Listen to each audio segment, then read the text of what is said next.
Hi everyone, it's foraging season and I've been out picking some mushrooms.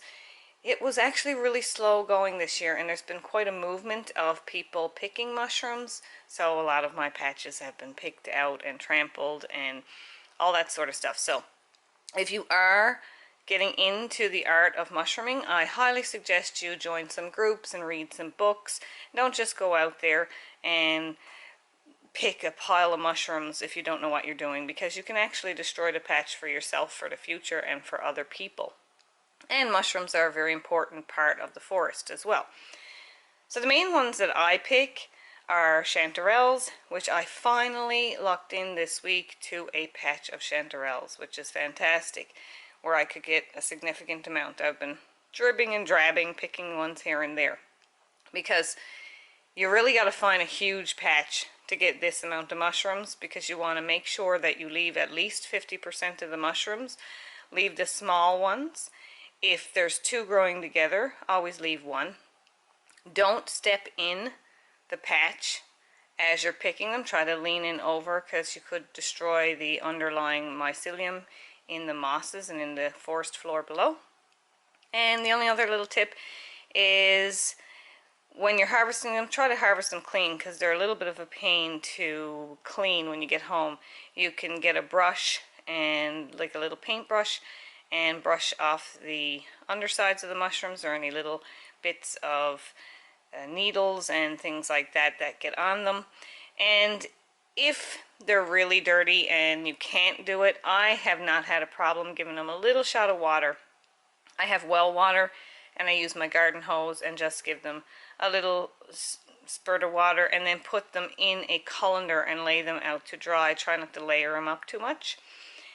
And cut versus pull, well, that's something you'll have to do some research on. There's both sides. Some people say you should cut them because it keeps a cleaner mushroom, and as well as they say it does less damage. And then there's others that say pull, because if you leave a stump, it could rot and damage the webs below that creates the mushrooms. I do a 2-finger pull, so you go under the mushroom stem, give it a little wiggle, and pluck it up, and it comes up quite clean. And again, if you're getting into mushrooming, the other thing you want to do is make sure you know your mushrooms. I've been mushrooming for quite a few years, and I'm still only confident in a half a dozen mushrooms that are edible, and I really only pick these regular chanterelles as well as these fall chanterelles, and these are only just coming around now. They come out around winter. Actually, last year I was picking them in December, and I was picking them a little frozen and they were still growing. So you'll get these later in the season. And again, get yourself a good book and join some groups before you ever consider eating any wild mushrooms. But I'm going to show you my favorite way to cook up chanterelles. What I'm doing here now is I'm going to take some of them, and they do freeze well. Some people say don't freeze them, but I will freeze some of them. And I'm also going to dry some. I have some already dried. So here's my lovely jar of ones that I've already dried, and I sun dry these. I just lay them on a rack out in the sun until they dry. And to use them, you just simply, like any other dried mushroom, place them in a little bowl of water and let them rehydrate. And it doesn't take too long, maybe an hour. And then they're ready to chop up and add to your recipes.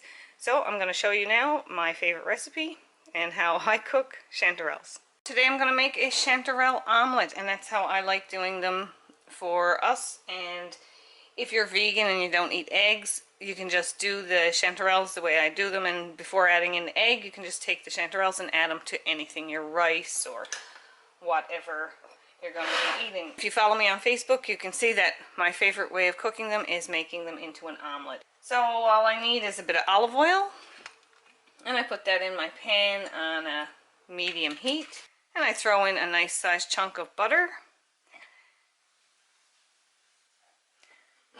And if you don't like to use real butter, you can use a buttery spread, that's fine.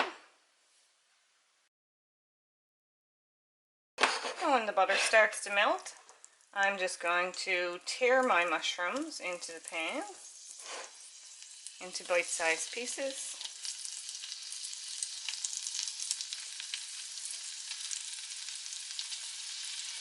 You can make it prettier, you can cut them up, but I just like to tear them.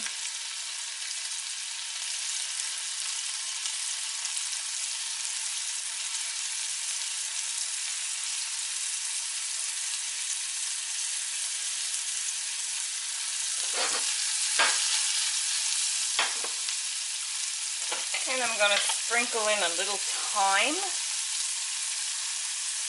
And this adds to that woodsy flavor. Just some thyme, and if you have fresh garden thyme, even better.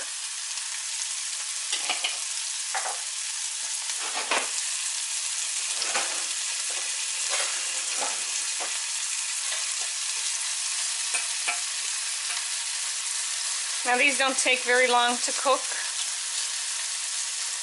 As soon as they wilt a little and change color, you can add in your eggs. Smell them.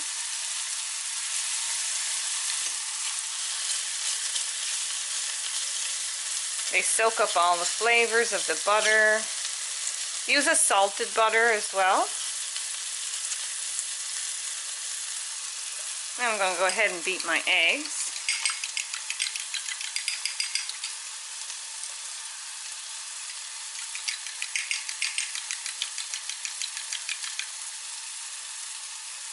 And just pour it over. Quite simple. There we go.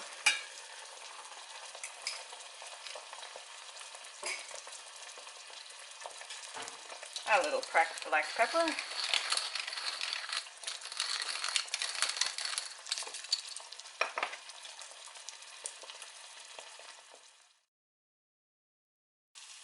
And once it's starting to cook through, you can give it a flip.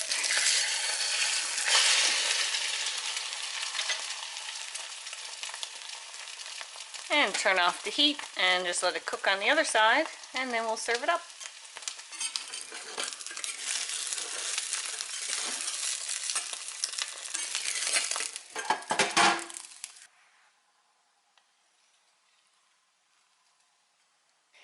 And here's our delicious breakfast, our wild chanterelle omelet with a little garden salad on the side.